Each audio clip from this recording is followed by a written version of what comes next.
Oh, hello there. I'm Bilchan. I'm Nilkung. I'm Banchan. In this class, I'll read to all of you. Chapter 8, Section 2 of the picture of Dorian Gray. Ass. Ah.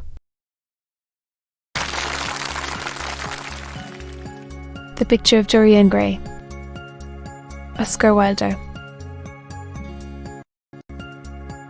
Chapter 8, Section 2. And it. How vivid was his recollection of the whole thing. First in the dim twilight, and then in the bright dawn. He had seen the touch of cruelty round the warped lips. He almost dreaded his valet leaving the room. He knew that when he was alone he would have to examine the portrait. He was afraid of certainty.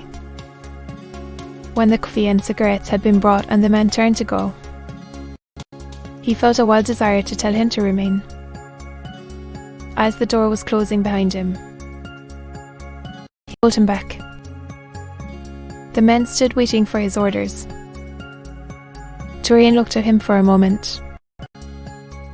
I am not at home to anyone, he said with a sigh. The man nodded and retired. Then he rose from the table, lit a cigarette, and flung himself down on a luxuriously cushioned couch that stood facing the screen. The screen was an old one, of good Spanish leather, stamped and wrought with a Rutherford Louis Quartus pattern. He scanned it curiously, wondering if ever before it had concealed the secret of a man's life. Should he move it aside? After all, why not let it stay there? What was the use of knowing? If the thing was true, it was terrible. If it was not true, why trouble about it? But what if, by some fate or deadlier chance, as other than his spy behind him saw the horrible change, what should he do if Basil Hallward came and asked to look at his own picture? Basil would be sure to do that. No, the thing had to be examined at once. Anything would be better than this dreadful state of doubt. He got up and locked both doors. At least he would be alone when he looked upon the mask of his shame. Then he drew the screen aside and saw himself face to face. It was perfectly true. The portrait had altered, as he often remembered afterwards, and always with no small wonder. He found himself at first gazing at the portrait with a feeling of almost scientific interest. That such a change should have taken place was incredible to him. And yet it was a fact. Was there some little affinity between the chemical atoms that shaped themselves into foment? Colour on the canvas and the soul that was within him? Could it be that what that soul thought? They realised that what it dreamed, they made true? Or was there some other, more terrible reason? He shuddered and felt afraid, and going back to the couch, lay there, gazing at the picture and looking to her. One thing, however, he felt that it had for him. It had made him conscious how unjust, how cruel he had been to Sybil Vane. It was not too late to make reparation for that. She could still be his wife. His unreal and selfish love would yield to some higher influence, would be transformed into some noble passion, and the portrait that Basil Hallward had painted of him would be a guide to him through life, would be to him what holiness is to some, and conscience to others, and the fear of God to us all. They were opates for remorse, truths that could lull the moral sense to sleep. But here was a visible symbol of the degradation of sin. Here was an ever-present sign of the ruin men brought upon their souls. 3 o'clock struck, and 4, and the half-hour rang its double chime. But Dorian Gray did not stir.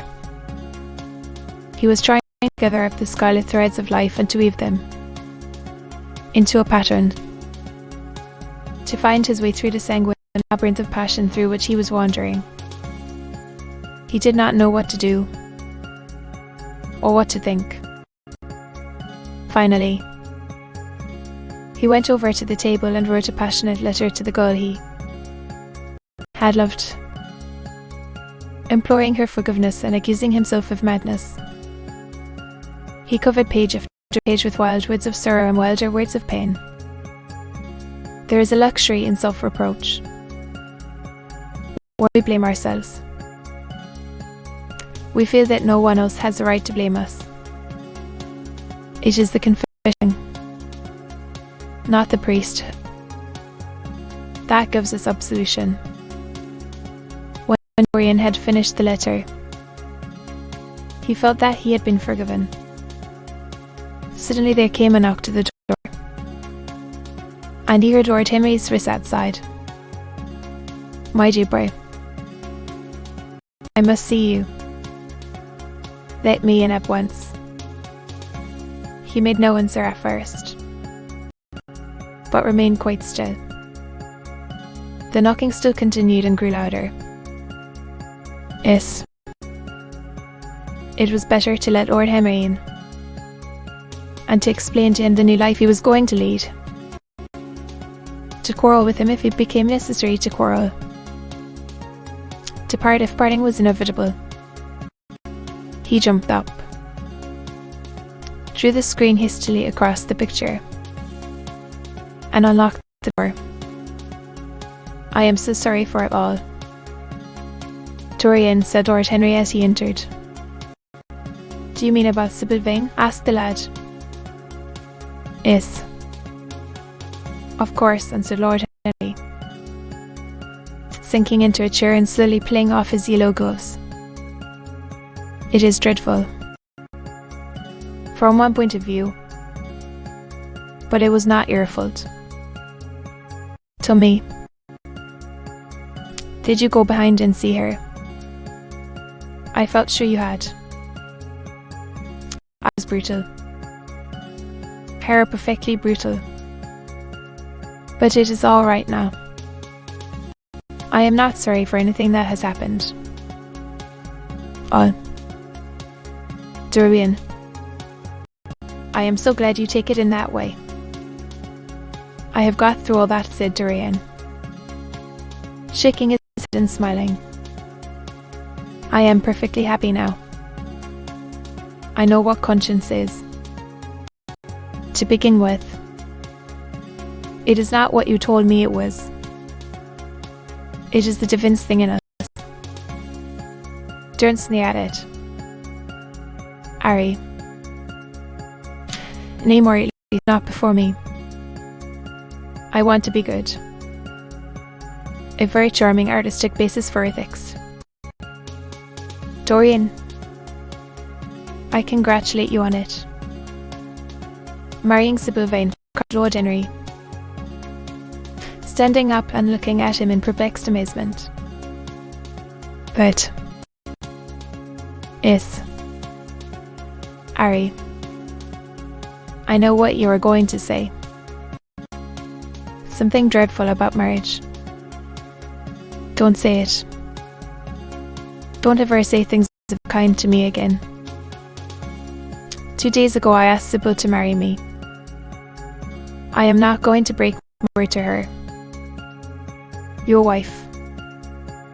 Dorian. Didn't you get my letter? I wrote to you this morning. Your letter. Oh. Yes. I remember. I have not read it yet. Hurry. I was afraid there might be something in it that I wouldn't like. To be continued.